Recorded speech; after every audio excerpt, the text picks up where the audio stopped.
Bill Bellato had spent 2 years searching for his lost dog, Bosco, enlisting friends and strangers alike to help him in his quest. But he didn't know if, when he found him, the dog would even recognize him. That question was put to the test when Bosco's rescuer called Bill on the phone, inciting an incredible reaction from the lost pup. Bill and Bosco had lived in Westerly, Rhode Island for many years. Bosco, a 9-year-old beagle mix, was well known around the neighborhood, just like his owner. But one day in January 2014, Bosco vanished. Neighbors saw how devastated Bill was and wanted to help, but the dog was nowhere to be seen. Bosco had been hanging out in the yard and somehow managed to wrest free from his collar and escape through the fence. Bill asked his friends for help, and they set out to canvass the neighborhood and search for Bosco. Bill plastered every pole with missing dog posters and talked to police and local animal shelters. Time passed and Bosco was still not found. Months later, Bill was forced to leave to Lafayette, Colorado. Being so far away almost made him lose all hope of ever finding Bosco. But his friend back home continued to keep an eye out for the dog. Eventually, there were some sightings in the area, but no one had been able to pick him up. Knowing Bosco was out there on the streets made Bill anxious, especially as winter was approaching. The next winter, Rhode Island was hit by 3 massive snowstorms, one after the other. Bill fretted that Bosco would not be able to survive them. There were nights, horrible nights, that I wondered, especially after big storms, he told Fox 31. But something told me that he'd make it. 2 years had passed since Bosco's disappearance when Bill had received a serendipitous message. Bill was contacted on Facebook by a Rhode Island cop who told him he'd seen Bosco walking around in a nearby parking lot. Happy to know his dog was still alive, Bill sensed this was a chance to finally find him. But he couldn't go all the way to Rhode Island to look for him, so he decided to get help from an expert. Sheila Graham works at the Department of Homeland Security and is a pet detective on her spare time. When Bill contacted her and told her about Bosco, she agreed to help. She had lots of experience retrieving lost dogs, so she knew what to do. The first thing she did was set up cameras around the area where he was last seen. Then she'd have to bait him. Sheila used tasty treats like cheeseburgers, French fries, and steaks to lure Bosco into a metal trap. Bosco was street savvy, but Sheila knew she could outwit him.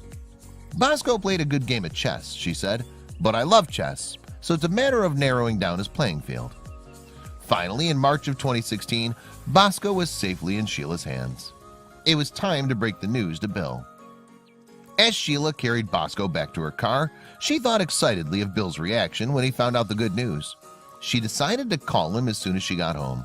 She picked up the phone, dialed his number, and waited for him to answer. But as soon as Bill's voice was heard on the receiver, Sheila was suddenly interrupted. Upon hearing his owner's voice on Sheila's phone, Bosco started howling. Bill hadn't expected Sheila to find him so soon, but he instantly recognized his dog's call. He doesn't have a bark or howl or growl, it's kind of all three together. You hear it and it stands you up straight, he told the dodo. But they were still 2,000 miles apart. Bill didn't know how he was going to get Bosco all the way to Colorado. That's when his old friend stepped in, setting up a crowdfunding campaign to help Sheila deliver Bosco to his rightful owner.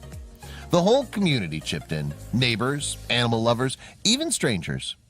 People that I haven't heard of in 30 years bellied up money, said Bob Arnold, Bill's childhood friend. A month later, Bosco was ready to go home. Sheila recruited 2 friends to help her drive the 36-hour trek from Rhode Island to Colorado with Bosco. Finally, in April 2016, they arrived at Bill's home. Bill couldn't wait to hold Bosco in his arms again, but was unsure of what the dog's reaction would be. Indeed, he was wary at first. The first couple of minutes, with everyone around and their cameras, he was like, okay, who the hell's this guy? Said Bill at the reunion. But then he remembered the nickname he used to call Bosco, Dude. As soon as he said the word, the dog perked up. He knew he was home.